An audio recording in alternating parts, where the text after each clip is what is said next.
राज्यातील शिक्षक, शिक्षकेतर कर्मचारी, मुख्याध्यापक आणि प्राचार्य यांच्या जुन्या पेन्शन योजनेच्या लढ्याला दिलासा मिळण्याची शक्यता निर्माण झाली आहे.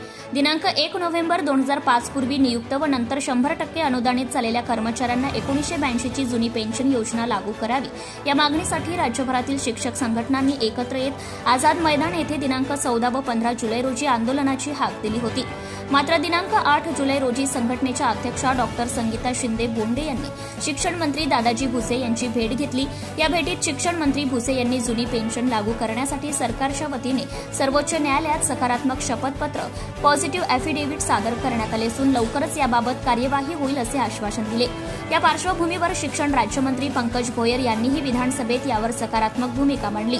परिणामी संघटनेने 14 आणि 15 जुलैचे नियोजित आंदोलन तात्पुरते स्थगित केले आहे. तरी देखील सरकारने सादर केलेल्या शपथपत्राची प्रत अद्याप संघटनेला उपलब्ध करून देण्यात आलेली नाही. त्यामुळे राज्यभरातील शिक्षक वर्गात याबाबत उत्सुकता आणि चिंता वाढली आहे.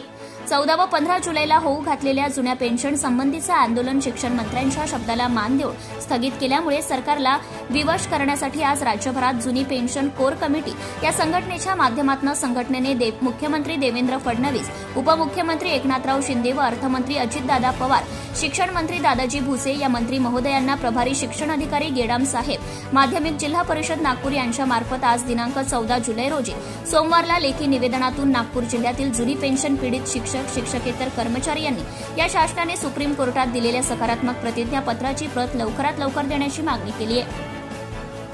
निवेदन देताना प्रामुख्याने जुनी पेन्शन कोअर कमिटी शिक्षक संघटनेतील ज्ञानेश्वर गलांडे यांच्या प्रमुख नेतृत्वात राजू शिवणकर, संजय राऊत, देवेंद्र मेंढे, हरीश बाविस्कर, संजय अंभोरे, जनार्दन खिरवार, देविदास शंभरकर, दोमेश्वर मते, सुनंदा बालपंडे, रंजना दोनटकर, देवेंद्र खराटे, देवेंद्र बोरकर आदी कर्मचारी उपस्थित होते. प्रभारी शिक्षण अधिकारी गेडाम यांना निवेदन एकच मिशन जुनी पेन्शन अशा जोरदार घोषणाही देण्यात आल्या.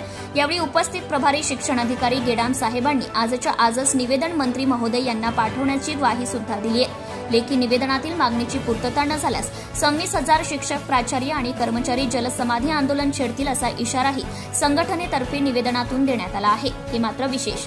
जनता टाइम जटा टीव्ही चॅनलसाठी उपसंपादक Pradeep Lokhande, Nagpur. Subscribe now and press the bell icon. Never miss an update.